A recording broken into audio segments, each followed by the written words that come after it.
d'ores et déjà une preuve écrite cachée. C'est une entreprise contre-révolutionnaire. Il est d'ores et déjà, il est d'ores et déjà, une atteinte à la liberté, de tout attentat contre la liberté. L'égalité, l'unité, l'indivisibilité de la République. À partir du moment où la révolution est arrivée pour que les êtres humains soient libres, égaux, dans un même pays, dans une même république, tout ce qui peut atteindre cette liberté-là est contre-révolutionnaire. Quand des gens meurent, des êtres humains meurent, et que pour la liberté, on doit même pour leur mémoire déclarer pourquoi la révolution a été faite et comment elle a été expliquée. Ne pas laisser le peuple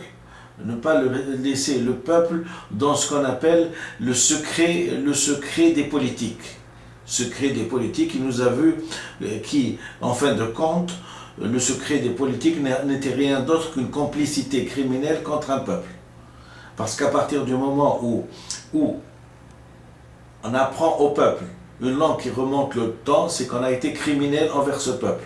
Donc de grâce, il faut essayer d'abord de reconnaître à César ce qui est à César, c'est-à-dire de ne pas jouer dans le trouble et de ne pas dire que ça a été un mouvement spontané, ça a été un mouvement spontané, ça n'a pas été un mouvement spontané, ça a été un mouvement pas provoqué dans le sens où l'information a été enregistrée dans l'inconscient et qu'il a fallu une étincelle pour qu'elle se déclenche. C'est ce que j'ai expliqué comme étant un acting out. Alors,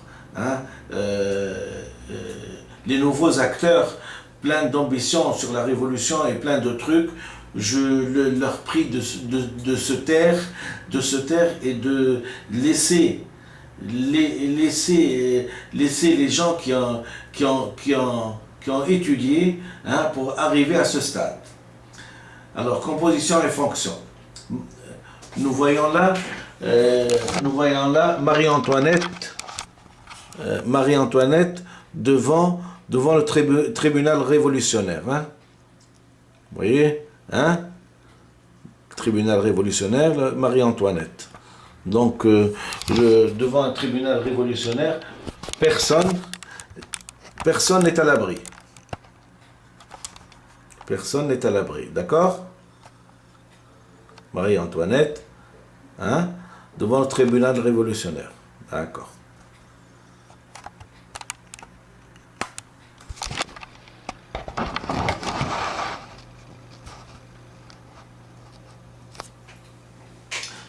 Le tribunal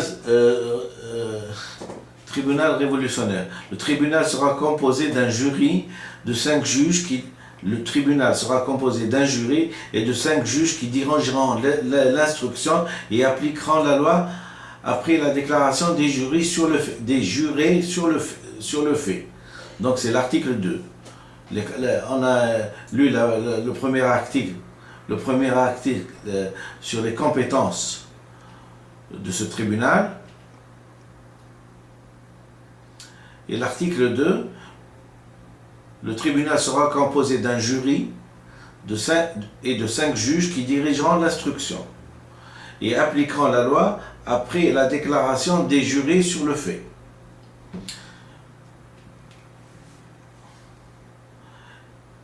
Les juges ne pourront rendre aucun jugement s'ils ne sont pas au moins au nombre de 3. Article 3. Celui des juges qui aura été le premier élu présidera. En cas d'absence, il sera remplacé par le plus ancien d'âge. Article 4. Les juges seront nommés par la Convention nationale à la pluralité relative des suffrages, qui ne pourra néanmoins être inférieure au quart des voix. des juges seront nommés par la Convention nationale à la pluralité relative des suffrages qui ne pourra néanmoins être inférieur au quart des voix. C'est-à-dire que quand il y a un suffrage pour désigner des juges, si on prend une centaine, il faut que au moins 25 sont d'accord pour ce monsieur. D'accord? Ça, c'est il y aura auprès du tribunal un accusateur public et 2 adjoints ou substituts qui seront nommés par la Convention nationale comme des juges et suivant le même mode. Article 6. Je suis en train de vous lire les articles du tribunal révolutionnaire. Il sera nommé par la Convention nationale 12 citoyens du département de Paris et des 4 départements qui l'environnent, qui rempliront les fonctions de jurés, et 4 suppléants du même département qui remplaceront les jurés en cas d'absence, de récusation ou de maladie. Donc je suis en train de vous lire l'organisation en plusieurs articles du tribunal révolutionnaire. L'article 15. Les juges du tribunal éliront à la pluralité absolue des suffrages un greffier et 2 huissiers. Le greffier aura 2 commis qui seront reçus par les juges. Procédure. Donc nous avons vu la compétence du tribunal révolutionnaire. Nous avons vu sa composition et ses fonctions. Nous allons voir maintenant la procédure. Et je profite pour introduire une note pittoresque et un souvenir assez... Voilà. Vous voyez l'importance. Alors... Dufriche Valaisé, se poignardant à la lecture du véridique du tribunal révolutionnaire, le condamnant à mort, plutôt que de monter à l'échafaud. C'est tué en public. Vous avez vu qu'il a sorti un couteau, pour voir l'importance. Tous les procès-verbaux de dénonciation, d'information, d'arrestation seront adressés en expédition par les corps administratifs à la Convention nationale, qui les renverra à une commission de ses membres chargée d'en faire l'examen et de lui en faire le rapport. Article 9.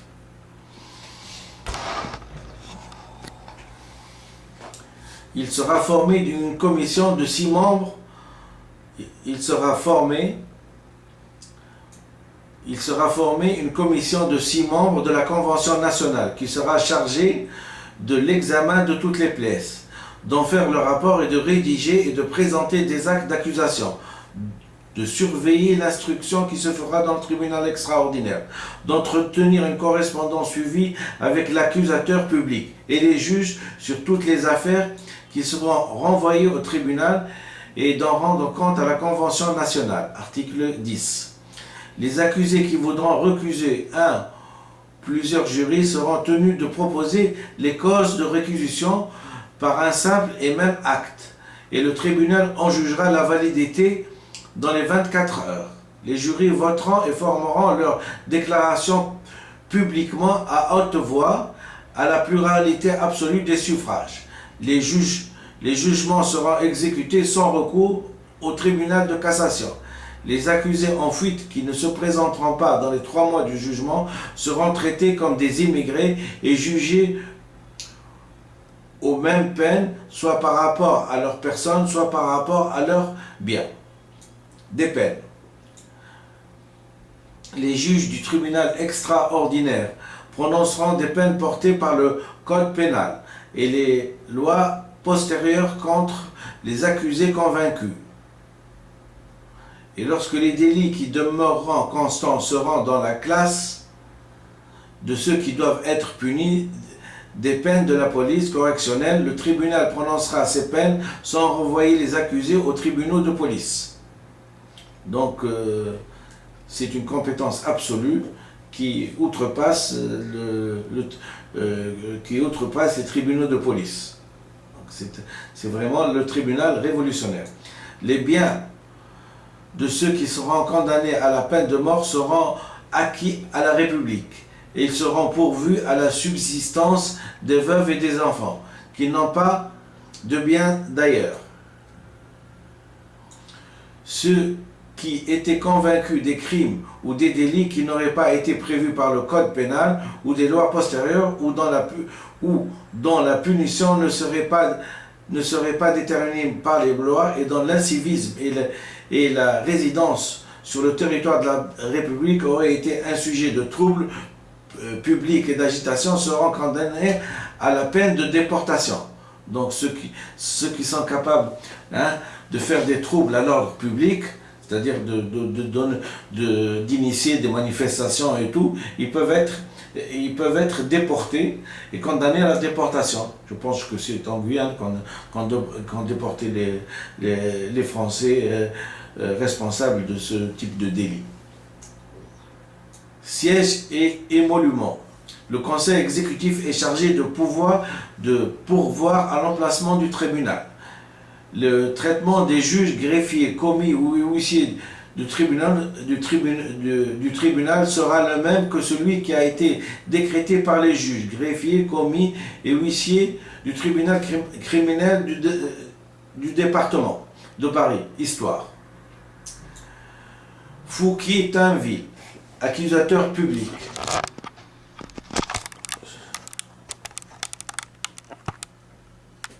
Fouquier-Tinville, accusateur public du tribunal révolutionnaire, il sera guillotiné à son tour le 7 mai 1795. Le 9 mars 1793, la Convention nationale vote sur proposition de Danton et de Levasseur un décret rétablissement à Paris un tribunal extraordinaire sans appel ni recours au tribunal de cassation. Pour le jugement des traîtres. Pour le jugement des traîtres.